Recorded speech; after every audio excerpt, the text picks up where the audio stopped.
கர்த்தர் எங்களோடு நீ பேசும். ஆண்டவரே, உடைய வார்த்தை எங்களுக்கு பிரத்யட்சமாக உண்டாகட்டும். உடைய வார்த்தை எங்களை உயிர்ப்பிக்கட்டும். உம் காரியமாக எங்களை எழுப்பி விடட்டும். நாங்கள் அதற்காய் செயல்பட கர்த்தர் எங்களை நடத்தும். இயேசுவின் நாமத்தில் ஜெபிக்கிறோம் நல்ல பிதாவே, ஆமென். கர்த்தர் நல்லவர், ஆமென். தேவ இரக்கத்தினால சண்டே கிளாஸ் தம்பி தங்கச்சிங்க புறப்பட்டு போகலாம்.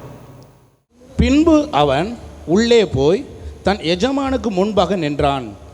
கேயாசியே, எங்கிருந்து வந்தாய் என்று எலிசா அவனை கேட்டதற்கு அவன், உமது அடியான் எங்கும் போகவில்லை என்றான். அப்பொழுது அவன் இவனை பார்த்து, அந்த மனுஷன் உனக்கு எதிர்கொண்டு வர தன் ரதத்திலிருந்து இறங்கி திரும்புகிற போது என் மனம் உன்னுடனே கூட செல்லவில்லையா?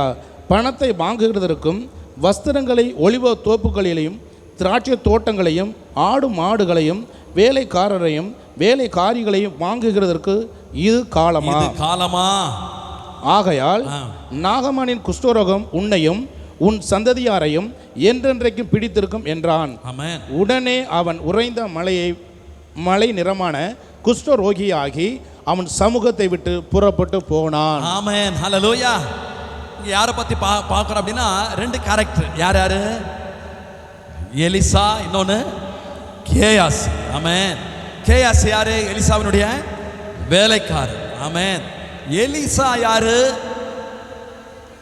தேவனுடைய தீர்க்கதரிசி. ஆமென். இன்னும் சொல்ல போனா தேவனால வல்லமையாய் பயன்படுத்தப்படுகிற தீர்க்கதரிசி. ஹல்லேலூயா. இந்த அதிகாரத்தில் இதில் தான் பார்க்குறோம். கவனிங்க, நீங்கள் வீட்டில் போய் இந்த வாரத்தில் ஆண்டுடைய கிருபையினால் நடந்தது என்ன அப்படின்னு சொல்லி பார்த்தா, கர்த்தர் தொடர்ச்சியாக இந்த காரியத்தை தான் பேசிக்கிட்டு இருக்கிறார். ஆமென். நாம் மீட்கப்பட்டுட்டோம். ஆமென். ஆவியானவரால் புதிதாக்கப்பட்டுட்டோம். அடுத்து ஆவியின் அபிஷேகத்தில் ஆவியானவர் நம்மளை ஆட்கொண்டுட்டாரு. ஆனபடினால நாம் இந்த சமுதாயத்துக்கு பிளஸ்ஸிங்காய் தேவன் நம்மளை ஏற்படுத்திட்டார். அப்போ நம்ம செயல்பட கர்த்தர் நம்மை வாஞ்சிக்கிறார். ஆமென், ஹல்லேலூயா. இங்கே பார்க்குறோம், இந்த எலிசா குறித்து இந்த ரெண்டு ராஜாக்களில் தான் பார்க்குறோம். என்ன பார்க்குறோம் அப்படின்னா, எலியாவை தேவன் என்ன பண்ணப்படுகிறார்? இந்த எலியாவை தேவன் சுழல் காற்றில் எடுத்துக்கொள்ளப்படுகிற நேரம் வந்துருச்சு. அப்போ அங்கே எலிசா என்ன பண்ணுறாருன்னா, வேதம் சொல்லுது எலிசாவோடு கூட போனான் அப்படின்னு சொல்லப்படுது. அங்கே பார்க்குறோம், இந்த எலியாவை விடவே இல்லை. ஆனால் இந்த எலியா என்ன பண்ணுறாருன்னா, இந்த எலிசா கிட்ட விடாமல் சொல்கிறாரு. என்ன கர்த்தர் எங்கே போக சொல்கிறாரு? எங்கே இருந்து? கில்காலில் இருந்து பெத்தேலுக்கு போக சொல்கிறாரு. அடுத்து பெத்தேல் வந்த பின்னாடி பெத்தேலிருந்து எரிக்கோவுக்கு போக சொல்கிறாரு. எரிக்கோ வந்த பின்னாடி அங்கேருந்து யோர்தானுக்கு போக சொல்கிறாரு. இந்த ஒவ்வொரு கடத்தில் இந்த எலியா என்ன சொல்கிறார் அப்படின்னா, இங்கே பாரு, நீ இங்கேயே இரு, கர்த்தர் என்னை மட்டும் என்ன பண்ண சொல்கிறாரு? அங்கே அந்த வார்த்தை இருக்குது, என்னை மட்டும் போக சொல்கிறார் அப்படின்னு. ஆனால் இந்த எலிசா என்ன பண்ணுறாப்புல அப்படின்னா, உடனே சொல்கிறாப்புல, நான் உம்மை விடுவது இல்லை. ஏன்னா ஒன்று தெரிஞ்சிடுச்சு, கர்த்தர் இந்த எலியாவை வல்லமையாய் பயன்படுத்தினார். இந்த எலியா மேலே தேவனுடைய பலத்த அபிஷேகம் இருந்துச்சு. இப்போ என்ன பண்ண போகுது அப்படின்னா, இனி இந்த அபிஷேகம் என்ன பண்ணப்படுது? எடுபட்டு போகுது. கர்த்தர் உயிரோடவே இந்த எலிசாவை என்ன பண்ண போகிறார்? சுழல் காற்றில் எடுத்துக்கொள்ள போகிறார். அவர் இடத்துக்கு எடுத்துக்கொள்ளப்பட போகிறார் அப்படின்னு சொல்லும்போது, இந்த எலிசா மாத்திரம் என்ன பண்ணுறார் அப்படின்னா, ஏற்கனவே கவனிங்க, தீர்க்கதரிசிகளின் புத்திரர்கள் சொல்லி என்ன பண்ணுறாங்க, அங்கங்கே என்ன பண்ணுறாங்க இருக்கிறாங்க. பெத்தேலில் தீர்க்கதரிசிகளின் புத்திரர்கள் சொல்லி ஒரு கூட்டம் இருக்கிறாங்க. இவங்கெல்லாம் யார் அப்படின்னா, இந்த தீர்க்கதரிசியாகிய எலியாவினால உருவாக்கப்படுகிறவர். ஆமென். அவரை போல தீர்க்கதரிசியா வரணும்னு சொல்லிட்டு, ஆமாம், தீர்க்கதரிசிகளின் புத்திரர்கள் என்ன பண்ணுறாங்கன்னா வந்து அங்கே அந்த எலியாவோட இருக்கிறாங்க. எலியாவுடைய ட்ரெயின் அப்பில் இருக்கிறாங்க. அடுத்து எரிக்கோக்கு போனாலும் அங்கேயும் யார் இருக்கிறார்? தீர்க்கதரிசிகளின் புத்திரர்கள் இருக்கிறாங்க. எல்லாருக்குமே தெரியுது, என்ன தெரியுது அப்படின்னா, எலியாவை கர்த்தர் என்ன பண்ண போகிறாரு? எடுத்துக்கொள்ளப்பட போகிறார் அப்படின்னு நல்லாவே என்ன பண்ணுது? தெரியுது. எப்படி நம்ம சொல்கிறோம் அப்படின்னா, இவங்க தான் அந்த எலிசாவை பார்த்துட்டு என்ன சொல்கிறாங்கன்னா, ஒவ்வொரு இடமும் வரும்போதும் சொல்கிறாங்க, இன்றைக்கு கர்த்தர் உனக்கு தலைமையாக இருக்கிற உன் எஜமானன் என்ன பண்ண போகிறார்? உன்னை விட்டு எடுத்துக்கொள்ள போகிறார். இது உனக்கு தெரியாதா, தெரியுமா அப்படின்னு சொல்லி தான் கேட்குறான். அப்போ அவங்களுக்கு எல்லா விஷயம் தெரியுது. ஆனால் இவர் ஒருத்தர் மாத்திரம் என்ன பண்ணுறாரு அப்படின்னா, நான் நம்மை விடுவதில்லைன்னா போயிட்டு இருக்கிறார். கடைசியில் யோர்தான் கிட்ட வந்தாச்சு. அங்கேயும் அடுத்து எலியா என்ன பண்ணுறாருன்னா, கவனிங்க, இத்தனை முக்கியம், யோர்தானை கடந்து அந்த பக்கம் போயிட்டா திரும்ப இந்த பக்கம் என்ன பண்ண முடியாது? வர முடியாது. இப்போ எலியா என்ன பண்ணுறாரு? அங்கே வெயிட் பண்ணார்னு இருக்குது. அந்த யோர்தான் கிட்ட வந்தது வெயிட் பண்ணார்னு அதில் ரெண்டு அர்த்தம் இருக்குது. ஒன்று, இங்கே வந்த பின்னாடியாவது இந்த எலியா என்ன பண்ணுறாப்புல விட்டுட்டு, ஐயோ இவரை எடுத்துக்கிட்டாருன்னா நம்ம எப்படி என்ன பண்ணுறது, திரும்ப இக்கார வர்றது அப்படின்னு சொல்லிட்டு இதோட சரி எலியா போயிடுறேன். இன்னொரு வாய்ப்பு என்னன்னா, இந்த எலியா இப்படி வந்தது, எலிசா இப்படி வந்தது மாதிரி இன்னும் வேற யாராவது தாகமாக இருக்கிறாங்களா, அவங்களுக்கும் ஒரு வாய்ப்பு. இப்போ என்ன ஆச்சா, கொஞ்ச நேரம் அங்கே வெயிட் பண்ணார். அடுத்து பார்க்குறோம் அந்த சால்வை எடுத்து அடிச்சதில் யோர்தான் 2 ஆயிடுச்சு. கவனிங்க, நம்ம இந்த அற்புதத்தெல்லாம் பழைய ஏற்பாட்டில் படிக்கிறோம், புதிய ஏற்பாட்டில் அதை விட உன்னதமான ஒரு உடன்படிக்கைக்குள்ள தேவன் நம்மளை வச்சிருக்கிறாரு. உங்களையும் என்னையும் அதே அவர்களைப் போலவே ஆமேன் அற்புதங்களை நடப்பிக்கிறவர்களாய், ஆமேன் சூப்பர் நேச்சுரலில் நம்ம நடக்கும்படியாய் தேவன் நம்மை எதிர்பார்க்கிறார். ஆமேன்னு சொல்லுங்க. தேவஜனம் அப்படின்னு சொல்லிட்டாலே ஏதோ நமக்கு இருக்கிற தலைவலி, நமக்கு இருக்கிற சின்ன பிரச்சனை, சின்ன கடன், இதை பெருசாக நினச்சிக்கிட்டு எப்படி அந்த தீர்க்கதரிசி புத்திரருடைய குடும்பம் வந்துட்டு கதறிக்கிட்டு நின்னாங்களோ அப்படி இருக்கிற கூட்டம் நம்ம அல்ல. ஆமேன்னு சொல்லுங்க. நம்முடைய ஆவில இது பதிஞ்சிடணும். ஹல்லேலூயா, ஆமேன். இப்போ என்ன நடக்குது அங்கே நம்ம பார்க்குறோம். என்ன சொல்லிட்டு இருந்தேன் நான், யோர்தான் நதி லேட் பண்ணி இப்போ என்ன ஆயிடுச்சுன்னா, அடுத்து சால்வையை எடுத்து முறுக்கி அடிச்சதும் திறந்து இது நடுவே பாதை வந்துச்சு. வெட்டாந்தரையில் நடக்கிறது போல என்ன பண்ணாங்களா, நடந்து அக்கறை போயிட்டாங்க. அங்கே போன பின்னாடி தான் கேள்விக்கே வராரு. என்ன வராரு அப்படின்னா, சரி நான் எடுத்துக்கொள்ளப்பட போகிறதுக்கு முன்னாடி உனக்கு நான் என்ன பண்ணணும், என்ன செய்ய. இது வரைக்கும் என்ன சொல்லிக்கிட்டு இருந்தாரு. அப்போ பாருங்க, தேவனுடைய காரியம் என்பது நம்ம தேவனிடத்திலிருந்து வெளியேற பெற்றதை பெற்றுக்கொள்றதுன்னா அது என்ன இல்லை, எளிது அல்ல. ஆமாம். இங்கே பார்க்குறோம். இப்போ அவங்க தெளிவாக எலிசா சொல்கிறாரு. என்ன மாதிரி சொல்கிறாரு பாருங்க. அவர் சொல்கிறாரு, உம்மிடத்தில் உள்ள ஆவியின் வரம் எனக்கு எப்படி வேணும், ரெட்டிப்பாய் கிடைக்கும்படி வேண்டுகிறேன். வேணும் கூட சொல்லல அவரு, எனக்கு எப்படி வேணும், டபுளாக வேணும், எனக்கு டபுளாக வேணும் அப்படின்னு சொல்லி கேட்குறாரு. அப்போ தான் எலியா சொல்கிறாரு, நீ எப்படிப்பட்டதை கேட்ட, அரிதான காரியத்தை கேட்டாய். இதெல்லாம் சாத்தியம் இல்லை அப்படின்னு சொல்லலை, இதெல்லாம் ஆகாது, இதெல்லாம் வாய்ப்பே இல்லை அப்படின்னு சொல்லலை. இருக்குது, வாய்ப்பு இருக்குது, ஆனால் கொஞ்சம் அரிதானது. ஆமாம். சரி, என்னையா அரிது அப்படின்னு சொன்னால் அங்கே சொல்கிறாரு, நான் எடுத்துக்கொள்ளப்படும் போது நீ என்ன பார்த்தினா உனக்கு என்ன பண்ணும், அது கிடைக்கும், கிடைக்கும், இல்லாவிட்டால் கிடையாது. ரெண்டு சொல்கிறாரு. இந்த அனுபவத்தை நீ பெற்றுக்கொள்றதுக்கும் வழி இருக்குது, பெற்றுக்கொள்ளாமலும் என்ன பண்ண போயிட முடியும். வாழ்க்கையில் நீ பிரகாசிக்காமலே போயிட முடியும். நீ யாருக்கும் பிரயோஜனம் இல்லாமலே, நீ தேவனுடைய பிள்ளையாக இருந்துமே, இப்படி பிரயோஜனமாக இருக்கிற ஒரு சூழல் உனக்கு தேவன் வைத்திருந்துமே, நீ அந்த இடத்துல நடக்காமல் நீ போயிட முடியும். ஆமென். இப்போ கவனிங்க, அங்கே நடக்கிற காரியம் என்னன்னா, இப்படி இவங்க பேசிக்கிட்டே போயிட்டு இருந்தாலாம். என்ன எடுத்துக்கொள்ளப்படும் போது நீ என்ன பண்ணணும், என்ன பார்க்கணும். கவனிங்க, இப்போ நடுவில் என்ன வருது, பேசிக்கிட்டே போகும்போது அவர்கள் இருவருக்கும் நடுவே அக்கினி ரதமும் அக்கினி குதிரைகளும் அவர்கள் நடுவாக வந்து அவர்கள் இருவரையும் பிரித்தது. இருவரையும் வந்து என்ன பண்ணது. அப்போ இவர் எடுத்துக்கொள்ளப்படும் போது யாரை பார்க்க முடியாதபடிக்கு, எலிசா எலியாவை பார்க்க முடியாதபடிக்கு என்ன பண்ணுது, இது பிரிக்குது, பிரிக்கவே வருது. நம்முடைய வாழ்க்கையில் அப்படிதான். சரி, அக்கினி ரதம் அக்கினி குதிரைன்னா இந்த உலகத்தில் அது வந்து இயற்கையா? அப்படி ஒரு காரியமெல்லாம் வந்தால் நம்ம பார்வை எதன் மேலே தான் திரும்பும், அதன் மேலே தான் திரும்பும். ஆனால் இப்போ இதுதான் சேலஞ்சே. இப்போ அங்கே எலியா என்ன சொல்கிறாருன்னா, நான் எடுத்துக்கொள்ளப்படும் போது நீ யாரை பார்க்கணும். சரி, எலியா எடுத்துக்கொண்டது அக்கினி ரதத்தில் அக்கினி குதிரைனாலையா, குதிரைகள் இல்லையா, சுடல் காற்றுல. அப்போ ஏன் இந்த அக்கினி ரதமும் அக்கினி குதிரையும் ஊட வருது? அவங்கள என்ன பண்ணுது, பார்க்க முடியாதபடி தடை பண்றது. அப்போ தேவனுக்காக பிரகாசிக்கிற வாழ்க்கை வாழணும்னா நம்முடைய கவனத்தை திசை திருப்புகிற காரியங்கள் சத்துரு இந்த உலகத்தில் ஏராளம் வச்சிருக்கிறான். அந்த காரியங்கள் என்ன பண்ணிடும்னா, நமக்கும் தேவனுக்கும் இடையில வந்து நம்மளை என்ன பண்ணிடும், அந்த காரியத்தில் பிரிச்சிடும். நம்முடைய அந்த வாஞ்சை தேடலேருந்து நம்மளை என்ன பண்ணிடும். ஆமாம், வாஞ்சையாக தாகமாக இருந்த அநேகர் இன்னைக்கு நம்ம வாழ்க்கையில் என்ன பண்ணிட்டோம்னா, தந்திரமாக என்ன பண்ணிட்டான், நம்மளை பிரித்து உட்கார வச்சுட்டான். வேற ஒரு காரியம் நமக்கு அட்ராக்ஷன் ஆகிடுச்சு, வேற ஒரு காரியம் நமக்கு பெருசாகிடுச்சு. ஒருவேளை அது இந்த உலகத்தின் ஆஸ்தியாக இருக்கலாம், இல்லை இந்த உலகத்தின்படி பொக்கிஷங்களாக இருக்கலாம், இல்லை இச்சையாக இருக்கலாம், வேற எதுவா உறவாக இருக்கலாம். ஆமாம், மனுஷர் தகப்பனா தாயா மனைவியா பிள்ளையா இருக்கலாம், எதுவாக இருக்கலாம். இதெல்லாம் என்ன பண்ணிடும்னா நம்முடைய கவனத்தை என்ன பண்ணிடும், நம்முடைய நம்முடைய கவர்ச்சியாய் மாறிடும். ஹல்லேலூயா. ஆனா கவனிங்க, இப்போ அவர் சொல்ற பதில் தான் முக்கியம். அதை வாசிங்க. அதை எலியா கண்டா. அந்த வசனத்தை வாசிங்க. அடுத்த வசனம். அதை எலிசா கண்டு, என் தகப்பனே, என் தகப்பனே. எலியா, அங்க அடுத்த வசனம் வருது. கர்த்தர் எலியாவை சுழல் காற்றிலே பரலோகத்திற்கு ஏறி போனான். எலியா சுழல் காற்றிலே பரலோகத்துக்கு ஏறி போனான். அதை கண்டு, எதை கண்டு? ரெண்டுத்தையும் பார்த்திருக்கிறார் அவர். எதை பார்த்து? அக்கினி ரதத்தையும் குதிரையும் பார்த்திருக்கிறார். ரதத்தை யாரையும் பார்த்திருக்கிறாரு? எலியாவையும் பார்த்துட்டார். ஹல்லேலூயா. ஏன்னா பார்த்ததுனாலதான் கதறாரு. என்ன கதறாருன்னா, ஒருவேளை அவனுக்கு அக்கினி ரதமான குதிரையவும் அவர் ரதத்தையும் பார்த்திருந்தார்னா அதுல மயங்கி நின்று இருப்பார். எலியா போனது என்ன பண்ணிருக்காது? பார்த்துருக்க முடியும். எலியாவை பார்த்துட்டு சொல்றாரு. என்ன சொன்னார்ன்ற வார்த்தை தான் நமக்கு ரொம்ப முக்கியம். என் தகப்பனே, என் தகப்பனே, இஸ்ரவேலுக்கு ரதமும் குதிரை வீரருமாய் இருந்தவரே. இப்ப கவனிங்க, இப்ப இவர் சொல்றாரு, எனக்கு அந்த ரதம் அந்த குதிரை இல்ல அட்ராக்ஷன், என்னுடைய அட்ராக்ஷன் பூரா நீங்க தான். ஆமென். எத்தனை பேருக்கு அந்த ஆசை இருக்குது? இப்போ நம்ம பார்க்க போகிறோம் பாருங்களேன். இப்போ நம்ம பார்க்குற செய்தி ரொம்ப முக்கியம். நமக்கு அந்த ஆசை முதல்ல என்ன பண்ணணும்?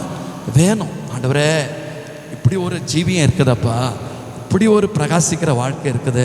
நீங்கள் இந்த பூமியில் வாழ்ந்து காட்டியிருக்கிறீங்க. அப்போஸ்தலர்கள் வாழ்ந்து காட்டியிருக்கிறாங்க.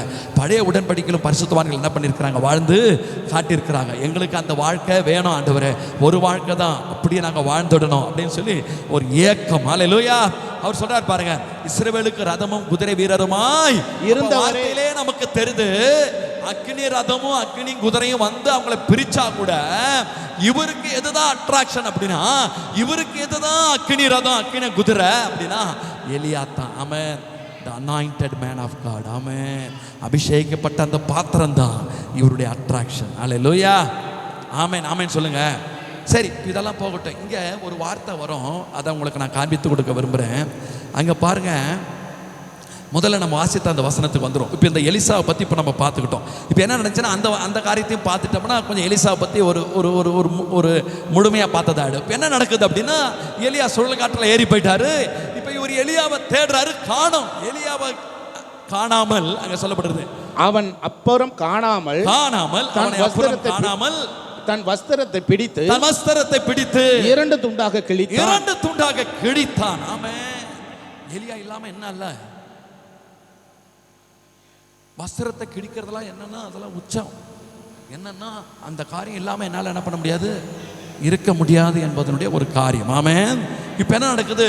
அந்த எலிசாவினுடைய சால்வை இப்ப என்ன பண்ணுதுன்னா, எலியாவினுடைய சால்வை கீழே விழுது. ஹல்லேலூயா. இந்த சால்வை தான் முதல்ல யார் கொண்டு போய் போட்டது? எலியா கொண்டு போய் இதே எலிசா ஏர் போட்டி உழுதுகிட்டு இருந்தப்ப இந்த சால்வையை கொண்டு போய் மேல என்ன பண்ணாரு? போட்டார். இப்போ அதே எலியாவின் சால்வை இப்போ யார் மேல இப்போ என்ன பண்ணுது? மேல இருந்து கீழே வந்துருச்சு. இப்போ அந்த சால்வை தான் எலிசா எடுத்து என்ன பண்ணார்னா முறுக்கி அந்த யோர்தானை அடிக்கிறார். அடிக்கும்போது சொல்றாரு, எலியாவின் தேவன் எங்கே அப்படின்னு சொல்லி அடிச்சா அங்க பாக்குறோம் தண்ணீர். அங்க வாசிங்க, தண்ணீரை அடித்த உடனே அது இரு பக்கமாக பிரிந்ததுனால் எலிசா இக்கரைப்பட்டான். ஒரு கைத்தட்டு போடுவோம் நம்முடைய ஆண்டவருக்கு. ஹல்லேலூயா. தாகமுள்ள ஆத்துமாவை கர்த்தர் நிரப்புகிறார். தாகமுள்ள ஆத்துமாவை கர்த்தர் திருப்தியாக்குகிறார். பாருங்க, இப்போ என்ன நடக்குதுன்னா, இப்போதான் அந்த வசனத்துக்கு நம்ம வந்துடும். அதுக்கு முன்னாடி கூட இப்போ நம்ம வாசித்த அந்த 5ஆம் அதிகாரம், இந்த எலிசா தான், இப்படிப்பட்ட எலிசா தான் அங்க கேயாசியை பார்த்து கேட்கிறாரு. என்ன கேட்கிறாரு? இப்போ இந்த கேயாசி யாருக்கு தான் வேலைக்காரனா இருக்கிறாரு? ஊழியக்காரனா இருக்கிறார். இந்த எலிசா முன்னாடி யாருக்கு ஊழியக்காரனா இருந்தாரு? எலியாவுக்கு ஊழியக்காரனா இருந்தார். எலியாவோடு கூடவே இருந்த எலிசாவை எது பற்றி பிடித்தது? அந்த அபிஷேகத்துக்கான வாஞ்சை பற்றி பிடித்தது. இப்ப இந்த கேயாசி இந்த எலிசா கூட தான் இருக்கிறாரு. ஆனா இந்த மனுஷனுடைய இருதயம் பூரா எது மேல இருக்குது? உலகத்தின் மேல இருக்குது. எதன் மேல இருக்குது? கூடவே இருக்கிற மனுஷன் வல்லமையான தேவன் இந்த எலிசாவை நடத்திக்கிட்டு இருக்கிறப்போ இந்த அபிஷேகம் எனக்கும் வேணும்ல இந்த மனுஷனுடைய ஏக்கம் இருந்திருக்கணும். ஆனா இந்த மனுஷன் என்ன பண்ணிட்டு இருக்கிறான்? அங்க ஒரு அற்புதம் நடக்குது. யார் வழியா? எலிசா வழியா கர்த்தர் ஒரு அற்புதம் என்ன பண்றாரு? செய்யறார். யாருக்கு? நாகமானுக்கு. என்ன நடக்குதுன்னா, நாகமான் வந்துட்டு போறான். போகும்போது அவன் என்ன பண்றான்? இந்த எலிசா கிட்ட அவன் ராஜாவுடைய அந்த தேசத்தினுடைய தளபதியா இருந்தபடினால, ராணுவத்தின் தளபதியா இருந்தபடினால ராஜா கொடுத்த அனுப்பின எல்லா பொக்கிஷங்களை எல்லாம் கொண்டு வந்திருக்கிறான். எலிசா கிட்ட கொடுக்குறான். இதாங்க எனக்கு வாழ்வு கொடுத்தீங்க, எனக்கு ஒரு அற்புதம் உங்க வழியா கர்த்தர் செய்தாரு, தெய்வத்தையே நான் அறிஞ்சுக்கிட்டேன், எனக்கு சுகமும் கிடைத்தது, ஆனபடினால இந்த பொக்கிஷத்தெல்லாம் பெற்றுக்கொள்ளுங்க அப்படின்னு சொன்னா, இந்த எலிசா என்ன பண்ணிட்டாரு? வாங்கல. பைபிளை போட்டுக்குது. அது என்ன பண்ணிட்டானா? வாங்க வருந்தி கேட்டாலும் என்ன பண்ணலையா? வாங்கலை. இந்த கேஎஸ் என்ன பண்ணிட்டாப்புல, இதை பார்த்துக்கிட்டே இருந்து பின்னாடி ஓடி போய் அந்த மனுஷங்கிட்ட பொய்யை சொல்லி என்ன பண்ணிட்டாப்புல, எஜமானு கேட்டாரு அப்படின்னு சொல்லி என்ன பண்ணிட்டாப்புல, வாங்கிக்கிட்டு கொண்டு போய் திருட்டுத்தனமாக என்ன பண்ணிட்டாப்புல, ஒளிச்சு வச்சுட்டு வந்து நிற்கிறாப்புல. கவனிங்க, இந்த மனுஷனுடைய இருதயம் எதன் மேலே இருக்குது? கவனிங்க. இப்போதான் அந்த நம்ம வாசித்த அந்த வசனத்தில் என்ன சொல்லப்படுது? எலியா சொல்றாரு, நீ அந்த மனுஷனோட போகும்போதே ஆவி என்ன பண்ணிச்சு கூட செல்லவில்லையா? பணத்தை வாங்குகிறதற்கும் வஸ்திரங்களை ஒலிவ தோப்புகளையும் திராட்சை தோட்டங்களையும் ஆடு மாடுகளையும் வேலைக்காரிகளையும் வாங்குகிறதற்கும் இது காலமா? கர்த்தர் கேட்கிறார். ஹல்லேலூயா. பழைய உடன்படிக்கையிலேயே தேவன் ஆமென் ஒரு வேலைக்காரனை எலிசாவோடு கூட இருந்த ஊழியக்காரன் இந்த வார்த்தை கேட்பாரானால், இந்த புதிய உடன்படிக்கையில தேவன் எவ்வளவாய் நம்மை கேட்பார். அபிஷேகப்பட்ட நீங்களும் நானும், ரட்சிக்கப்பட்ட நீங்களும் நானும், தேவனுடைய இந்த விலையேற பெற்ற கொடையை பெற்றிருக்கிற நீங்களும் நானும் அந்த காரியமாய் அவர் நம்மளை எதிர்பார்த்து கொண்டிருக்கும் போது, அந்த காரியத்தில் நம்ம செயல்படும்படி நமக்காக எல்லாம் அவர் ஆயத்தப்படுத்தி இருக்கும் போது, நாம இந்த உண்மைக்கான ஆமென் பூமிக்கு அடுத்த காரியங்களில் நம் மனதை பதித்து நாம் இதுல நாம் நடந்து கொள்வோமானால், அங்க தேவனுடைய வார்த்தை வருது, இது காலமா? இது காலமா? காலமான்னு சொன்னதோட விடல. அடுத்த காரியத்தை வாசிங்க. ஆகையால் நாகமானின் குஷ்டரோகம் உன்னையும் உன் சந்ததியாரையும் என்றென்றைக்கும் பிடித்திருக்கும் என்றான். அதே பாத்தீங்களா? கவனிங்க. சரியா? ஓடிடு, இதோட என்ன பண்ணிடு அப்படின்னு கூட சொல்லி துரத்தி விடல. என்ன சொல்லிட்டாப்லன்னா, இங்க பாரு, அந்த நாகமான் வந்து குஷ்டரோகம் நீங்கி ஒரு அந்நியன் தெய்வத்துக்கிட்ட சுகமாய் போயிட்டு இருக்கிறான்ல, நீ இந்த தெய்வத்தினுடைய பிள்ளையாத்தான் இருந்துகிட்டு இருக்கிற, ஆனா உன்னுடைய இருதயம் தெய்வத்துக்கு ஏற்றதாவே இல்லை. அந்த குஷ்டம் உன்னையும் உன் சந்ததி என்ன பண்ணும்? தொடரும். முடிஞ்சு போச்சு, சாப்டரே ஓவர். அப்போ நம்ம இதெல்லாம் கேட்கும் போது என்னன்னா, இன்னமும் நானும் சரி நீங்களும் சரி ஏனோதான நிறுத்தவே கூடாது. கர்த்தர் எதிர்பார்க்கிறார். தொடர்ச்சி அந்த வாசனங்களை நம்மோடு பேசுகிறார் அப்படின்னா என்ன அர்த்தம்னா, இதில் நம்ம நடக்க கர்த்தர் எதிர்பார்க்கிறார். அந்த காரியமாக செயல்படுற காலம் இது. உலகத்தை பெரிது பண்ணி ஓடுற நாட்கள் இது இல்லை. தேவ சபையோடு இணைந்து கர்த்தர் என்ன சபைக்காக இயங்குகிறாரோ, சபையை குறித்து இயங்குகிறாரோ, எதிர்பார்க்கிறாரோ, அங்கலாய்க்கிறாரோ, அதை புரிந்து கொண்டு ஆமென் சபையோடு இணைந்து ராஜ்யத்துக்காக எழும்ப வேண்டிய நாட்கள் இது. அப்படி நம்ம எழுவோமானால் கர்த்தர் நம்மை கொண்டு நடப்பிக்கிற காரியங்கள் பயங்கரமாக இருக்கும். ஆமென். கவனிங்க, கடந்த நாட்கள் நம்ம ஒரு காரியத்தை பார்த்தோம். என்ன காரியம் பார்த்தோம்? அந்த தீர்க்கதரிசியினுடைய புத்திரர்ல ஒருவனுடைய மனைவி என்ன பண்றாங்க? எலிசா கிட்ட வந்து ஒண்ணுமில்லைன்னு சொல்லி சொல்ற. அந்த குடும்பத்துடைய நிலைமை எப்படி இருக்குது? பெரிய பரிதாபம் இருக்குது. கவனிங்க கவனிங்க கவனிங்க, ரொம்ப முக்கியம். அந்த தீர்க்கதரிசியுடைய புத்திரர்ல ஒருவனாக இருக்கிற அந்த மனுஷனுடைய காலமும் எலியாவின் காலமும் என்னதான்? நல்லா சொல்லுங்க, சமகாலம்தான். சரி, ஏன் அந்த மனுஷனுடைய நிலைமை அவ்வளோ பரிதாபமாக போயிடுச்சு? அந்த மனுஷனும் யாரு? தீர்க்கதரிசியுடைய புத்திரர்ல ஒருத்தன். இந்த எலியாவோடு கூட இருந்த மனுஷன் தான். அப்ப என்னையா காரியம் அப்படின்னா, கவனிங்க கவனிங்க, இந்த நாட்கள்ல நாம் எதை முக்கியப்படுத்தணுமோ, எதை தேவன் பெரிது பண்ண விரும்புகிறாரோ அதுல நம்முடைய மனதை பதித்து நாம் கர்த்தருக்கென்று எழும்புவோமானால் நம்முடைய வாழ்க்கை பிரகாசமா இருக்கும். சொல்ற காரியத்தை பாருங்க. எந்த எலியாவை விடாம பற்றி கொண்டாரோ, ஆனா அதே நேரத்தில் அந்த எலியா எடுத்துக்கொள்ளப்பட போகிறாருன்னு தெரிஞ்சும் இந்த தீர்க்கதரிசி புத்திரர் அத்தனை பேருக்கும் தெரிஞ்சும் வெறுமனே வேடிக்கை என்ன பண்ணிட்டு இருந்தாங்களா? வெறுமனே பார்த்து கொண்டிருந்தார்கள். ஆமென். அவங்க பூரா யாரா இருக்கிறாங்க? சரி கவனிங்க, அவங்க தேவனுடைய ஜனமா இல்லையா? தேவ ஜனம் தான். ஆனா என்ன பண்ணிட்டு இருக்கிறாங்க? காரியங்களை பூரா, சூழ்நிலை பூரா என்ன பண்ணிட்டு இருக்கிறாங்க? வெறும் பார்வையாளரா இருக்கிறாங்க. யாரா இருக்கிறாங்க? பார்வையாளரா இருக்கிறாங்க. ஆனா எலிசா எப்படிப்பட்டவர்? பங்காளர். ஆமென். தேவராஜ்யத்தில் நீங்கள் நானும் யாரா இருக்கக்கூடாது? பார்வையாளராய் இருந்த தீர்க்கதரிசிகளின் புத்திரர்கள் நிலைமை தான் இந்த நிலைமை. எந்த நிலைமை? இப்ப கவனிங்க, இப்ப அவங்களுக்கே யாரு தான் வந்து உதவி செய்ய வேண்டியதாயிடுச்சு. அவங்களோடு கூட இருந்ததுலேயே பார்வையாளராக இல்லாம ராஜ்யத்துக்கு பங்காளராக எடுமன ஒரு மனுஷனால தான் அவங்க வாழ்க்கையின் குறைவே மதிக்கப்படுகிறது. நான் சொல்லவா, கர்த்தர் இந்த நாட்களில் அதைத்தான் செய்ய போகிறார், அதைத்தான் செய்ய போகிறார். அதனால் நீங்களும் நானும் வந்துட்டு ஏதோ ஆலயத்துக்கு வந்தோம் போனோம் என்றது இல்லைல்ல, பார்வையாளராக நம்ம இருப்பதில் அல்ல, கர்த்தர் நம்மை பங்காளர்களாக எதிர்பார்க்கிறார். 2 காரியம் பார்த்தோம், 2 காரியம். ஒன்று, அந்த தீர்க்கதரிசிகள் புத்திரரில் ஒருவன், அந்த குடும்பத்தினுடைய நிலைமை அவ்வளோ பரிதாபம்.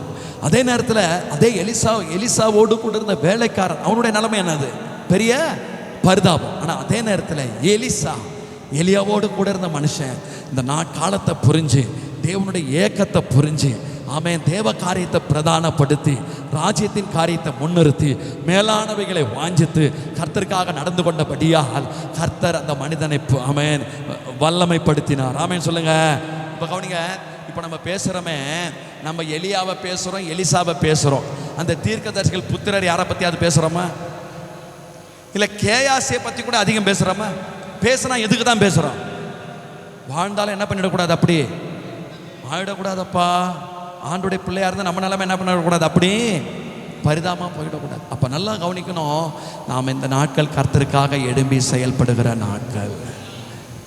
நம்ம யாரையும் குறை கண்டுபிடிச்சிட்டு இருக்கிற நாட்கள் கிடையாது, இணைந்து கர்த்தருக்காக செயல்படுகிற நாட்கள்.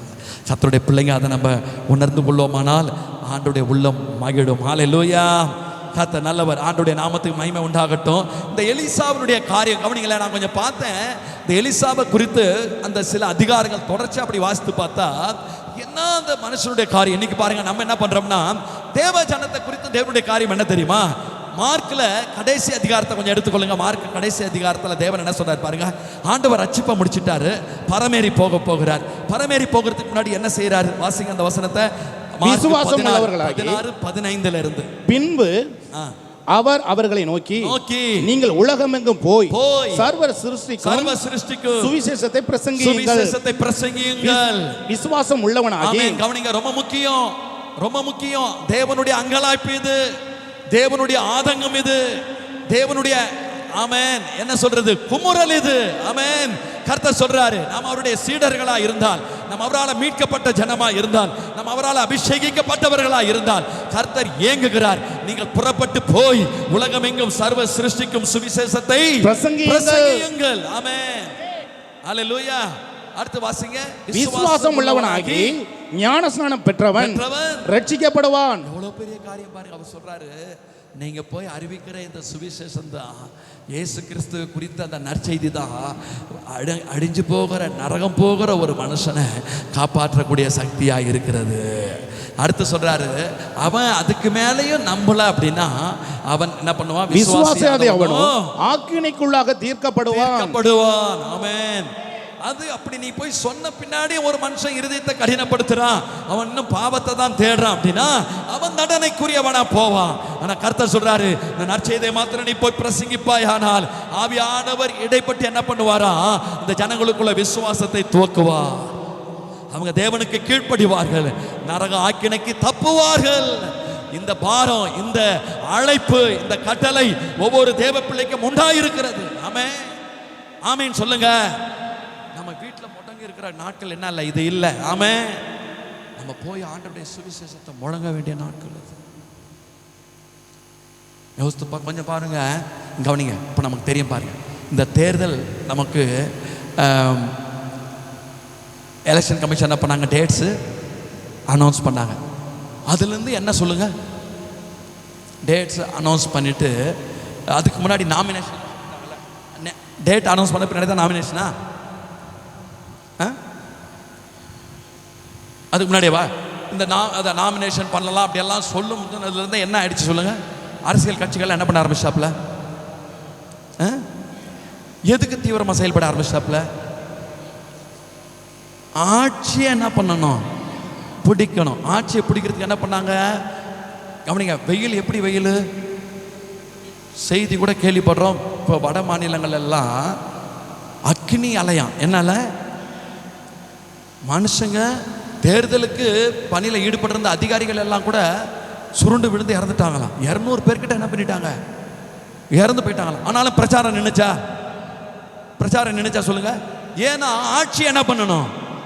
கர்த்தர் சொல்றாரு, இந்த உலகத்துக்கான ஆட்சி. ஒருவேளை அவங்க அதிகாரத்துக்கு வந்தா அவங்க இஷ்டத்தை செய்வாங்க, பணத்தை சம்பாதிப்பாங்க, இல்லை ஜனத்துக்கு ஒரு தீமையை கூட செய்துட்டு போயிடுவாங்க. ஆனால் கர்த்தர் சொல்றாரு, வாழ்வு கொடுக்குற நற்செய்தி. அப்போ இந்த நற்செய்தியை நம்ம கையில் கொடுத்துட்டு அவர் சொல்றாரு, ஆமாம், ராஜ்யம் எப்படி இருக்குது? காலம் சமீபத்து இருக்கிறது, இனி காலம் செல்லாது. ஆமென், ஆமென். ஆண்டவர் சொல்றாரு, எல்லாவற்றுக்கும் முடிவு சமீபமாயிற்று. அப்ப கர்த்தர் சொல்றாரு, இப்படிப்பட்ட நாட்கள்ல இந்த தலைமுறையில நம்மளை வச்சுட்டு சொல்றாரு, புறப்பட்டு போ. ஆமென், புறப்பட்டு போ. போனா ஆண்டவர் எங்க சொல்றாரு? நம்மளை வந்து காஷ்மீருக்கா போக சொல்றாரு, இல்ல பாகிஸ்தானுக்கு போக சொல்றாரு? நம்ம இருக்கிற ஏரியாலங்க எவ்வளோ ஜனங்க கண்ணீரில் இருக்கிறாங்க. ரசிக்கப்பட்ட நீங்கள நானும் எப்படிங்க வீட்டில் முடங்க முடியும்? நான் போன தடவை பார்த்தோம், பேதுரு சொல்றாரு, வெள்ளியும் பொண்ணும் என்கிட்ட இல்லை, ஆனால் உன்னை வாழ வைக்கிற ஜீசஸ் என்கிட்ட இருக்கு. உனக்கு புது வாழ்வு தருகிற ஜீசஸ் என்கிட்ட இருக்கிறார். உன் சாபத்தை மாற்றுகிற ஜீசஸ் என்கிட்ட இருக்கிறார். உன் பாவ வாழ்க்கையிலிருந்து விடுதலை தருகிற ஜீசஸ் என்கிட்ட இருக்கிறார். உன் தரித்திரத்தை மாற்றி ஆசீர்வதிக்கிற ஜீசஸ் எனக்குள்ள நிரம்பி இருக்கிறார். ஆமென் சொல்றாரு, அவரை நான் கொடுக்குறேன் சொல்லி கொடுத்த அடுத்த நேரமே பார்த்தா அது வரைக்கும் நம்பிக்கையே இழந்து போய் ஆலயம் வாசலே 40 வருஷமா கிடந்துவேன். அடுத்து பார்க்குறான், குதிச்சுக்கிட்டு ஆலயத்துக்குள்ள ஓடி வரானுங்க. அப்படி ஒரு கூட்டம் நம்மளுக்காகவே காத்துக்கிட்டு இருக்குது. ஆமென். நம்ம எழும்பும் போது தானே அந்த காரியம் நடக்கும். வெறும் பாத்திரங்கள் காத்து கொண்டு இருக்குது. நம்ம எழும்பும் போது தானே அந்த பாத்திரங்கள் நிரம்பும். ஹல்லேலூயா, ஆமென் சொல்லுங்க. கர்த்தர் நல்லவர். ஆமென். கர்த்தர் இதை ஏங்குகிறார், தேவன் ஏங்குகிறார். ஹல்லேலூயா, ஆமென். கவனிங்க, பைபிள்ல இன்னொரு சம்பவம் இருக்கு. அந்த 4 குஷ்டரோகிங்க சொன்ன வார்த்தை தெரியுதா உங்களுக்கு?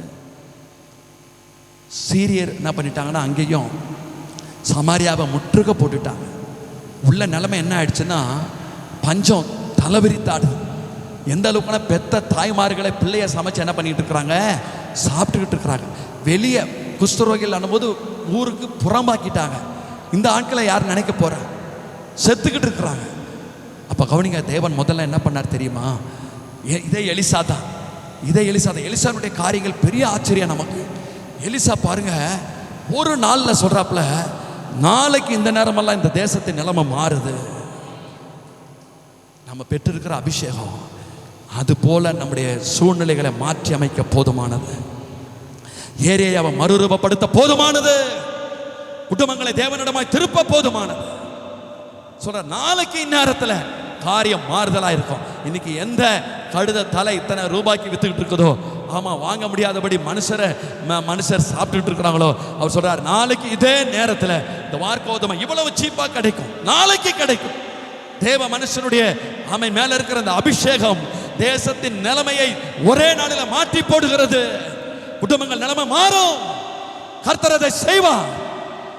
ஆண்டவர் ஏங்குறார். ஆமென். கர்த்தர் ஏங்குறார். நம்ம புறப்பட்டு போனா போதுங்க. ஆண்டவர் சொல்றார், கால் மிதிக்கும் தேசத்தை நான் என்ன பண்ணுவேன், தருவேன். அபிஷேகப்பட்ட நீங்களும் நானும் மாத்திரம் போய் ஒரு வீட்டில் நுழைஞ்சா போதும். வேத புத்தகத்தில் பார்க்கிறோம், அந்த யோர்தான் 2 என்ன பண்ணுதான், அவர்கள் கால்பட்ட மாத்திரத்தில் யோர்தான் 2 பிரிந்தது. ஏன்னா உடன்படிக்கை பெட்டியை நம்ம சுமந்து கொண்டு இருக்கிறோம். இயேசுவை நம்ம சுமந்து கொண்டு இருக்கிறோம். அவர் நாமத்தில் நம்ம எங்க போனாலும் சரி, ஆண்டவர் அங்க ஆண்டவர் அங்க வெளிப்படுவார். கர்த்தருடைய மகிமை வெளிப்படும். ஆண்டவருடைய வார்த்தை, ஒரு வார்த்தை போதும், இந்த வாழ்க்கை தலைகீழாய் மாற்றும். ஆமென். கர்த்தர் நாமத்துக்கு மகிமை உண்டாகட்டும். கடந்த வாரத்தில் கூட செங்கந்தடல் போயிருந்தோம். அங்க பாருங்க, ஏழை ஜனம், ரொம்ப ஏழை ஜனம். பார்த்தா அதில் ஒரு பையன் 7வது தான் படிக்கிறான். அவன் அந்த ப்ரேயருக்கு வந்திருந்தான். ரொம்ப ஏழை ஜனங்கள். அவனுக்கு கையில் பார்த்தா மண்ணில் விளையாண்டு அவனுக்கு கை ரெண்டும் எல்லா பக்கமும் என்ன ஆச்சு, அப்படியே புண்ணு. அந்த பையனை பார்க்கும் போதே மனசு, வைரபுரம் ஐயாவுக்கெல்லாம் தெரியும், செல்வராஜ் பிரதருக்கெல்லாம் தெரியும். இந்த வாரம் அங்கே போயிருக்கிறோம். அவங்க சொல்கிறாங்க, ஆண்டவர் கிருபை தொடர்ச்சியாக ஜபத்துக்கு அவன் வந்தான், நீங்கள் ஜெபம் பண்ணீங்க, இன்னைக்கு ஆண்டவர் அற்புத சுகத்தை கொடுத்துட்டாரு. ஆண்டவர் நம்ம ஒவ்வொருவரையும் கொண்டு செய்ய அவர் சித்தமாக இருக்கிறார். ஒவ்வொருவரையும் கொண்டு செய்ய கர்த்தர் சித்தமாக இருக்கிறார். நமக்காக தேவையுள்ள ஜனம் காத்துக்கிட்டு இருக்கிறாங்க. கவனிங்க, ஆண்டோடைய வார்த்தை இது.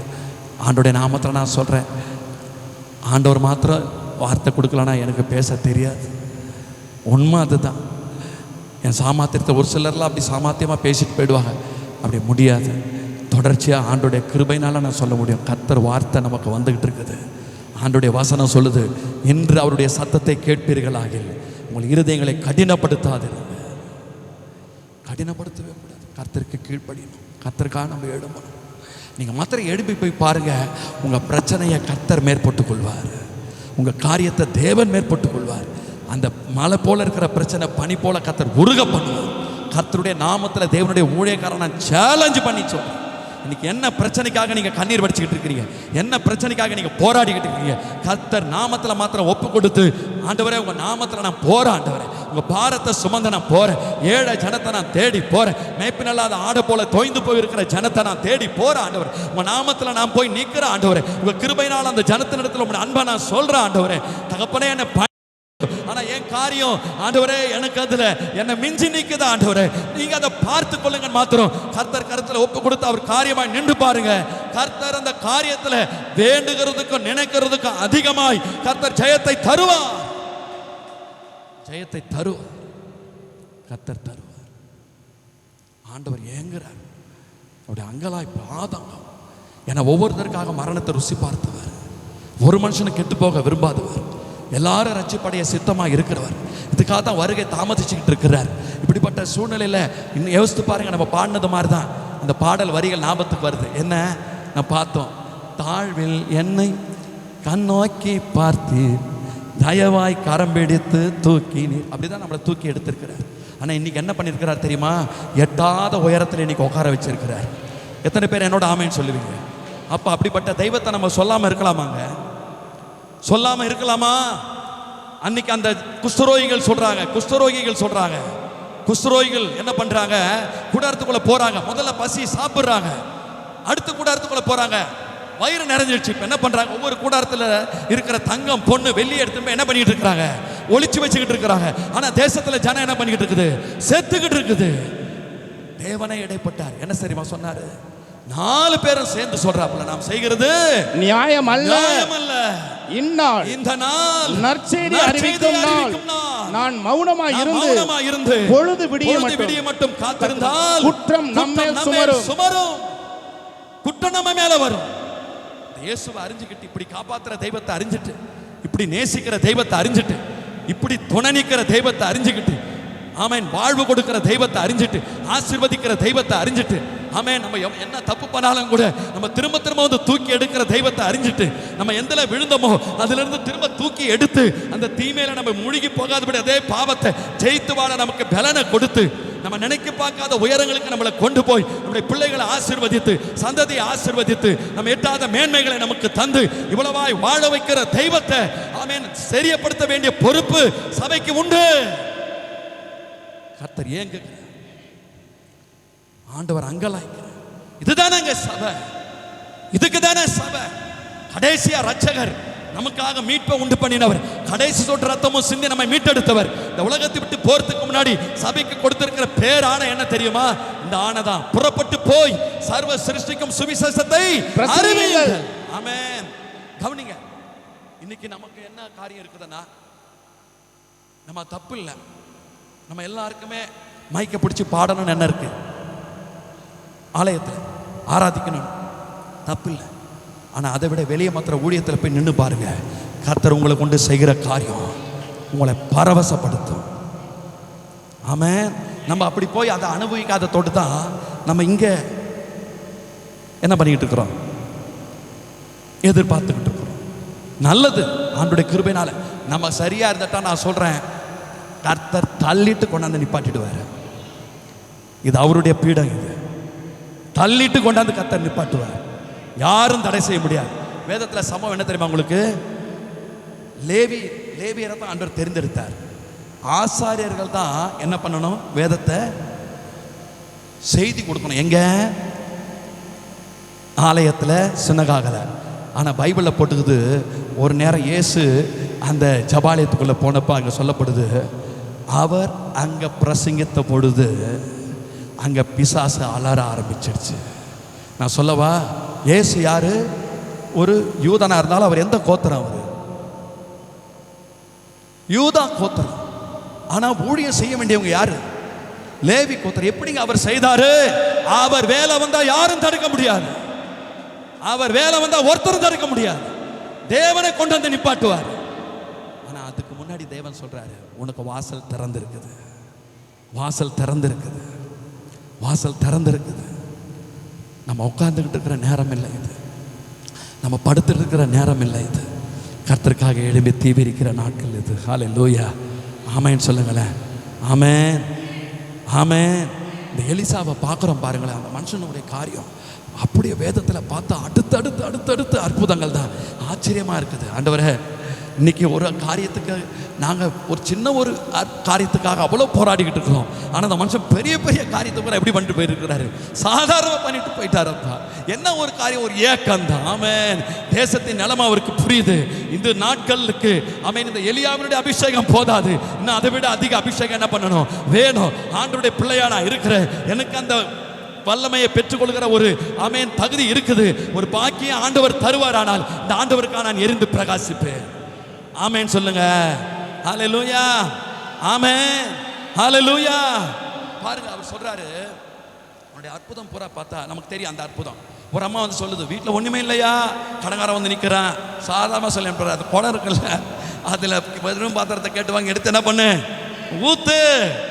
ஆமென். பார்த்தா அந்த அம்மா திரும்ப வந்து சொல்லுது, பெரிய அற்புதத்தை சொல்லுது. ஹல்லேலூயா. இன்னொரு இடத்துல சொல்றாங்க, ஐயா இந்த ஊர் நல்ல ஊர் தான் ஐயா, இப்படி இருக்கிறதுக்கு நல்ல ஊராக தான் தெரியுது, ஆனால் இப்போ நிலமும் பாலா இருக்குது, தண்ணி எப்படி இருக்குது, கெட்டு போயிருக்குது. கொண்டாங்க கொஞ்சம் உப்பு என்ன பண்ணுங்க, கொண்டு வாங்க அப்படின்னு சொல்லிட்டு ஒரு புது தோண்டியில் கொண்டு வாங்கன்னு சொல்லிட்டு அடுத்து என்ன பண்ணாருன்னா அந்த உப்பை எடுத்து அந்த ஊற்றில் போட்டு சொல்றாரு, தண்ணியை நான் ஆரோக்கியமாக்கிட்டேன், இனி போங்க அப்படின்னு சொல்றாரு. வேதத்தில் சொல்லப்படுது. ஆமென். அதுக்கு பின்னாடி அந்த தண்ணி கெட்டு போகவே இல்லை. ஆமென், ஹல்லேலூயா, ஆமென். கவனிங்க, சீரியா தேசத்தை அந்த நாகமான் படைத்தலைவனுக்கு குஷ்டம். ஆனா அந்த தேசத்துல போயிருக்கிற யூத ஒரு சிறுமி சொல்றாப்ல, சிறைபிடிக்கப்பட்டு போன சிறுமி சொல்றாப்ல, என் தேசத்துல சமாரியாவுல கர்த்தருடைய தீர்க்கதரிசி ஒருத்தர் இருக்கிறாரு. ஆமென். அவர் இடத்திற்கு எஜமான் போவாரானா, அவர் கர்த்தருடைய நாமத்துல அந்த குஷ்டத்தை நீக்கி போடுவார். கவனிங்க, ராஜா என்ன பண்ணிட்டார், அந்த ராஜா இந்த ராஜாவுக்கு எழுதி அனுப்பிட்டார். இந்த இஸ்ரவேலின் ராஜாவுக்கு என்ன பண்ணிட்டார், எழுதி, ஏய் இவன் படைத்தலைவன் அவரா, அவனுக்கு அந்த குஷ்டத்தை நீக்கி நீ என்ன பண்ண, அனுப்பி விடு. ராஜா அலறிட்டு நிற்கிறான். ஏய் ராஜா, இந்த ராஜா தேவையில்லாம என்ன பண்றான், என்னோட யுத்தத்துக்கு முகாந்தரத்தை தேடுறான், எப்படியோ என்ன வம்புக்கு எடுக்க பார்க்கறாயா, சண்டைக்கு என்ன எழுப்பி விட பார்க்கறான். இவன் பாருங்க எப்படி பண்ணிக்கிட்டு இருக்கிறான்னு. இது ராஜா அரண்மனையில பேசிக்கிட்டு இருக்கிறப்போ ராஜா வஸ்திரத்தை எல்லாம் கிழிச்சுக்கிட்டானா. அப்போ இந்த செய்தி யாருக்கு வருதுன்னா, எலிசாவுக்கு வருது. சொல்லி அனுப்புறாரு, இஸ்ரவேலில ஒரு தீர்க்கதரிசி உண்டு என்பதை நீ அந்த ராஜாவுக்கு சொல்லு, அந்த மனுஷனை இங்க வர சொல்லு. ஆமென். அடுத்து பார்க்குற வந்த பின்னாடி சொல்றாரு, ஒண்ணுமில்லை, போய் யோர்தான்ல என்ன பண்ணி 7 தலை முங்கி ஏந்திரி, அவ்வளவுதான். போயிட்டு அடுத்து பார்த்தா பெரிய அற்புதம். ஆமென். கரந்தட்டி கத்தரை மகிமைப்படுத்துவோமா. அடுத்து ஒரு அம்மா என்ன பண்றாங்க, இவர் நல்ல தேவ மனுஷனா இருக்கிறாருப்பா, அடிக்கடி வராரு, நம்ம வீட்டில் சாப்பிட்டோம் அப்படின்னு சொல்லிட்டு அடுத்து இவருக்கு நம்ம வீட்டில் தங்குறதுக்கு என்ன பண்ணிடுவோம், ரூமை போட்டுடுவோம் அப்படின்னு சொல்லி தங்கும் போது அடுத்து இந்த எலிசா கேட்கிறார் கேயாசி கிட்ட, சரி போய் அந்த அம்மாவை கூப்பிடுப்பா அப்படின்னு சொல்லிட்டு, சரிம்மா உனக்கு என்ன வேணும், நான் எந்த விதத்தில் உனக்கு உதவியா இருக்கணும், ராஜா கிட்ட கேட்கணும்னால நான் கேட்பேன். ஆமென். அது என்ன காரியம், எப்படி ராஜா அளவுக்கு இவர் ஆயிட்டாரு அப்படின்னு சொன்னா, அதுக்கு முன்னாடி இன்னொரு காரியம் நடந்து போச்சு. ராஜாக்கெல்லாம் கூடிக்கிட்டு மோவாபியரோட யுத்தத்துக்கு போறாங்க. 7 நாளா சுத்தி போனதுல என்ன ஆகி போச்சுன்னா, இருக்கிற எல்லாருக்குமே தண்ணி இல்லாமல் ஆகிப்போச்சு, தண்ணியில சாகர சூழ்நிலை ஆகிப்போச்சு. மோவாபியர்கிட்ட ஆண்டவர் நம்மளை பூரா ஒப்பு கொடுக்கறதுக்கு தான் காரியம் ஆகிப்போச்சு அப்படின்னு இவங்க முடிவில் இருக்கிறாங்க. அப்போதான் யோசபாத் ராஜா சொல்றான், கர்த்தருடைய தீர்க்கதரிசி இங்க யாரும் இல்லையா, ராஜாவே இங்க கர்த்தருடைய தீர்க்கதரிசி இருக்கிறாரா, அவரை கூப்பிடியா, அவர்கிட்ட விசாரிப்போம். அப்போதான் இந்த ராஜா சொல்றான், எலிசா இருக்கிறாரு, எலிசா இருக்கிறான் அப்படின்னு சொல்றான். அவன் எனக்கு நன்மையா என்ன பண்ண மாட்டான் அப்படின்னு சொல்லிட்டு அப்ப சொல்றான். அப்போ இந்த எலிசா கிட்ட சொல்றாங்க, எலிசா கிட்ட இந்த இஸ்ரவேலின் ராஜா தான் வந்து என்ன பண்ணுவாப்ல, சொல்லுவாப்ல, ஐயோ நாங்கெல்லாம் சாக போறோம், 3 ராஜாங்களும் சாக போறோம், சேனை பூரா ராணுவம் பூரா சாக போகுது, ஆடு மாடுகள்லாம் சாக போகுது, குதிரையெல்லாம் சாக போகுது, அப்படினால எங்களை காப்பாத்துங்க. அப்ப சொல்றாரு, உனக்கும் எனக்கும் என்னையா வேலை? ஏன்னா நீ தெய்வ ஜனமா இருந்தும் தேவனை விட்டுட்டேயா நீ? உனக்கு எனக்கும் சம்பந்தமே கிடையாது. உன் முகத்தை நான் பார்க்கவும் மாட்டேன், உனக்கு நான் செவி சாய்க்கவும் மாட்டேன். ஆனால் உன் கூட இன்னொரு ராஜா நிற்கிறான் பாரு, யோசபாத். அவன் முகத்தை பார்த்து நான் உனக்கு இந்த காரியத்தை பண்ணுறேன். என்ன தெரியுமா சொல்கிறாரு? கிண்ணறக்காரனை கூப்பிடுங்கன்னு சொல்லிட்டு பார்த்தா அடுத்து பார்த்த கிண்ணறக்காரன் வாசிக்கும் போது கர்த்தர்காரன் இறங்கின மாத்திரம் சொல்கிறாரு, இங்கே பள்ளத்தாக்குங்க என்ன பண்ணுங்க, வாய்க்கால வெட்டுங்க. வெட்டிட்டு சொல்கிறாரு, சொன்ன வார்த்தையை பாருங்க, மழையும் பார்க்க மாட்டீர்கள், காற்றையும் பார்க்க மாட்டீர்கள், வாய்க்கால்கள் தண்ணீரால் நிரம்பும் நிரம்பும். நான் சொல்லவா, இப்படிப்பட்ட ஒரு அற்புத வாழ்க்கையை வாழத்தான் கர்த்தர் உங்களை எனக்கு கரம் பிடிச்சிருக்கிறார். இதை நம்ம வந்து உட்காந்துட்டு போகிற கூட்டம் கிடையாது. ஆண்டவருக்காய் பிரகாசிக்கிற கூட்டம், ஆண்டவருக்காய் பிரகாசிக்கிற கூட்டம். அப்போ இந்த தண்ணி வந்துடுச்சு, ஏதோ வழியாக தண்ணி வந்து பள்ளங்களெல்லாம் நிரப்பிடுச்சான். அப்போ இந்த ராஜாக்களுக்கு பூரா தெரியும், இந்த மனுஷன் தேவனுடைய தீர்க்கதரிசி. அடுத்த நாகமான் காரியத்திலையும் தெரியும், இந்த மனுஷன் தேவனுடைய தீர்க்கதரிசி. ஆனால் தான் அந்த அம்மா கிட்ட சொல்கிறாரு, ராஜா கிட்ட உனக்கு என்ன வேணும்னாலும் சொல்லு, நான் சொல்லி உனக்கு ரெடி பண்ணுறேன். ஸ்தானாதிபதி கிட்ட ஏதாவது செய்யணுமா உனக்கு சொல், இந்த மாதிரி நான் நல்லா இருக்கிறேன்னு சொல்லுது. உடனே கேயாசி கிட்ட கேட்டால் கேயாசி விஷயத்தை பூரா சொல்லிக்கிட்டு இருக்கிறாப்ப. அப்போ சொல்கிறாரு, அடுத்து ஒரு உற்பவ கால திட்டம் தான், உன் கையில் நீ ஒரு குமாரனை ஏந்தி கொண்டிரு. என்ன லைஃப் பாருங்க, இயேசுவின் நாமத்தினால. இப்படி இல்லைங்க நமக்கு ஒரு வாழ்க்கையை தேவன் கொடுத்துருக்கிறாரு. இப்படி ஒரு வாழ்க்கை வாழ தானே தேவன் நம்மளுக்கு கொடுத்துருக்கிறார். நம்ம கவனிங்க, நம்முடைய கவனம் பூரா நம்ம பாருங்க, நம்ம கவனம் பூரா அந்த இடையில பிரிக்க ஒன்று வருது பார்த்தீங்களா, அதில் நம்ம மயங்கி விழுந்துடுறோம். நம்ம ஆண்டோடைய பிள்ளையாக தான் இருப்போம், துறத்தா இருப்போம். திடீர்னு ஒரு விசுவாசி வழியாக சத்துரு வந்து என்ன பண்ணுவான், வேணாத ஒரு விஷயத்தை உள்ள போட்டுடுவான். இவர் இப்படி, அவர் அப்படி, இது இப்படி, நிலைமை இப்படி. இதோட நம்ம நிலைமை என்ன ஆகிடும், அந்த லைனே மாறிடுமா, முடிஞ்சு போச்சு சாப்டர். ஆனால் அவருடைய கவனம் பூரா ஒன்னே ஒன்று தான். அவருடைய கவனம் பூரா என்ன சொல்லுங்க, ஒன்னே ஒன்று. ஹல்லேலூயா, ஆமேன் சொல்லுங்க, ஆமேன் சொல்லுங்க, ஆமேன் சொல்லுங்க, ஆமேன். ஏக்கம் பூரா ஒன்று. கடைசியில் பார்க்குறோம், அந்த மனுஷனுடைய காரியம் என்ன தெரியுமா, அந்த மனுஷனை இறந்துடுறாரு, எலியாவே மறிச்சிடுறாரு, கொண்டு போய் அடக்கம் பண்ணியாச்சு. அதில் ஒரு நேரம் இப்படி தான் திரும்ப யுத்தம் வந்துட்டு இந்த இஸ்ரவேலர் என்ன பண்ணுறாங்க, அவங்கள ஒருத்தவங்க மறிச்சிட்ட பின்னாடி சரி செத்தவனை கொண்டு போய் அடக்கம் பண்ணணுமேன்னு சொல்லி கொண்டு போய் புதைச்சிட்டு வந்துடும் சொல்லி வந்தப்போ பார்த்தா அவசரமாக பள்ளம் தோண்டி போய்ச்சல பார்த்தா யார் கல்லர், அது எலியாவுடைய கல்லர், எலிசாவுடைய கல்லரை பாருங்க. ஏற்கனவே ஒரு உயிரோடு இருக்கிறப்ப என்ன பண்ணிட்டாரு, அந்த பையனையும் ஒரு அந்த புள்ளை பிறக்கும்னு சொன்னாரா, அந்த புள்ளை செத்துட்டான். அடுத்து என்ன நடக்குது, திரும்ப அதே பிள்ளைய உயிரோடு கூட எழுப்பினார்.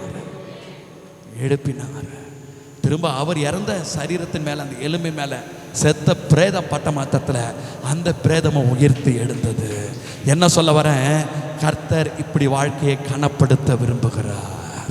அவருக்காய் பிரகாசிக்கிற துடிக்கிற வாழ்க்கையை கர்த்தர் கனப்படுத்த விரும்புகிறார். நான் சொல்கிறேன், இந்த எலிசா வாழ்க்கையில் அவருக்குன்னு ஏதாவது ஒரு காரியம் குறை இருந்திருக்குமா சொல்லுங்களேன். ஆண்டவர் குறை விட்டுருப்பாரா?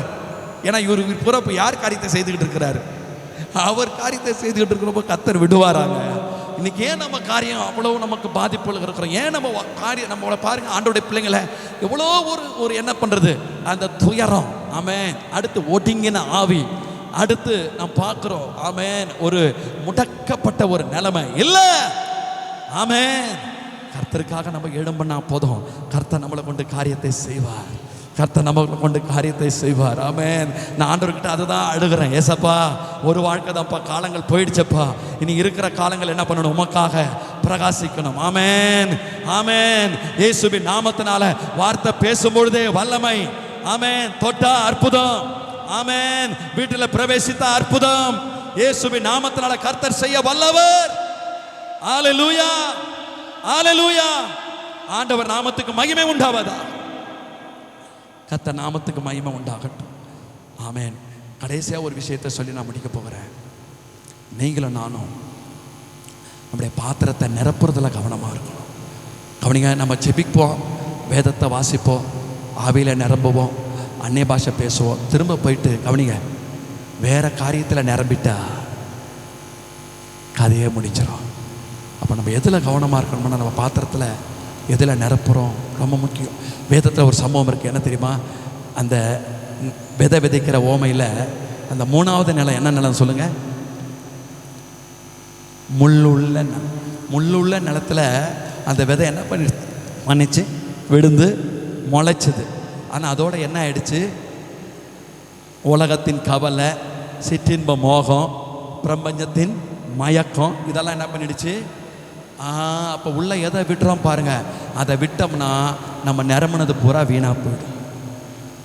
ரொம்ப ஜாக்கிரதையாக நம்ம விழிப்பாக இருந்துக்கிட்டு ஆமென் தேவ பயத்தோட கவனமான ஆவியில் நடந்தா நம்ம போகிற இடம் பூரா அற்புதம். ஆமென். கர்த்தர் நம்முடைய மகிமையாய் பிரகாசிப்பார். அல்லேலூயா. அப்படியே நம்மளை ஆண்டவருக்கு ஒப்பு கொடுக்கலாமா? ஆண்டவர் சமூகத்தில்.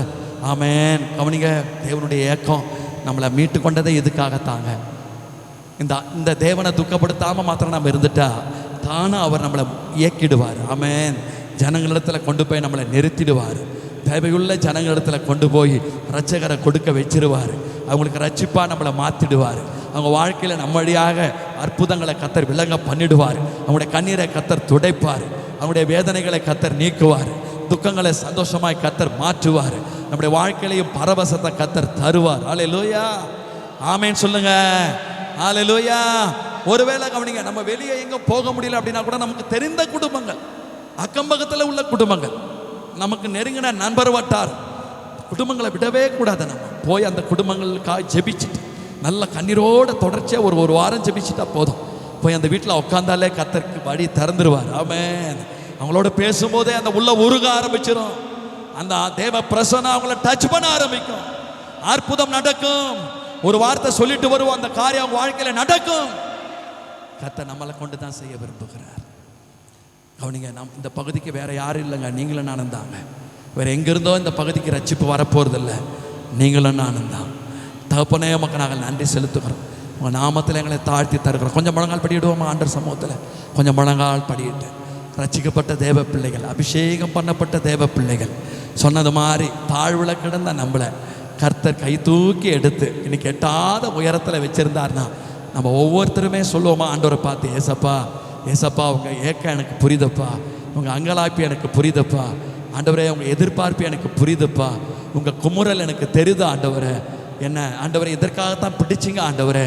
பவுல் சொல்றாரு, கிறிஸ்து இயேசுவினால் நான் எதற்காக பிடிக்கப்பட்டேனோ அதை பிடித்து கொள்ளும்படி ஆசையாய் தொடருகிறேன், ஆசையாய் தொடருகிறேன். யூதருக்கும் கிரேக்கருக்கும் மூடருக்கும் ஞானிகளுக்கும் நான் கடனாளி. என்னால் இயன்ற மட்டும் இந்த சுவிசேஷத்தை பிரசங்கிக்க விரும்புகிறேன். ஆமென். விசுவாசிக்கிறவன் எவனோ அவனுக்கு மீட்பு உண்டாவதற்கு இந்த சுவிசேஷம் கடவுளுடைய சக்தியா இருக்கிறது. வாழ்க்கையை மாற்றி ஆசீர்வதிக்க இந்த சுவிசேஷம் வல்லமை உள்ளதா இருக்கு. கர்த்தர் நல்லவர். தெய்வமே உமக்கு நன்றி அப்பா. உங்கள் திருநாமத்தில் எங்களை தாழ்த்தி தரப்பா. உங்கள் ரத்தத்தில் எங்களை மறைக்கிறோம். உங்கள் நாம மகிமைப்படட்டும்ப்பா. உங்கள் நாம மகிமைப்படட்டும். உங்கள் நாம மகிமைப்படட்டும். பேர் பெறா எங்களை ஒப்பு கொடுக்குறப்பா, ஒப்பு கொடுக்குறப்பா. எங்களோடு இடைப்பட்டுங்க. நீங்கள் தொடர்ச்சியாக இந்த காரியத்தை எங்களோடு பேசுகிறீங்க. இந்த நாளிலும் இந்த எலிசா வாழ்க்கையிலிருந்து எங்களோடு நீங்கள் இடைப்பட்டிருக்கிறீங்கப்பா. ஒரு தாகமுள்ள அந்த எலிசா ஆண்டவரே வெறும் பார்வையாளர் கூட்டத்தில் நின்னுல்லப்பா, பங்காளராய் மாறிட்டாரப்பா. நாங்களும் தேவனுடைய சபையில் வெறும் பார்வையாளராக இருந்துட்டு எங்கள் ஓட்டத்தை முடிச்சிடக்கூடாதப்பா. ராஜ்யத்துக்காக உம்மோடு உடன் வேலையால் நாங்கள் எழும்பி செயல்படணுமே. ஒரு பிலிப்பு வழியாய் அற்புதங்கள் நடந்தது. பந்தி விசாரணை செய்கிற ஒரு ஸ்தேவான் வழியாய் பெரிய அற்புதங்கள் நடந்தது. எங்கள் ஒவ்வொருவரையாய் நீர் அப்படி செய்ய ஆண்டவரே அவைகளை திட்டம் பண்ணி இருக்கிறீர். எங்களை கொண்டு கர்த்தர் நடப்பியும் நாம மகிமை அடைவதாக திருநாமத்தில் எங்களை முழுவதும் தாழ்த்தி ஒப்பு கொடுக்கிறோம். இயேசு கிறிஸ்துவின் நாமத்தில் ஜெபிக்கிறோம் எங்கள் நல்ல பிதாவே. ஆமென். ஆத்மாவே கர்த்தரை ஸ்தோத்திரி, என் முழு உள்ளமே அவருடைய பரிசுத்த நாமத்தை ஸ்தோத்திரி. ஆத்மாவே கர்த்தரை ஸ்தோத்திரி. கர்த்தர் செய்த சகல உபகாரங்களையும் மறவாது.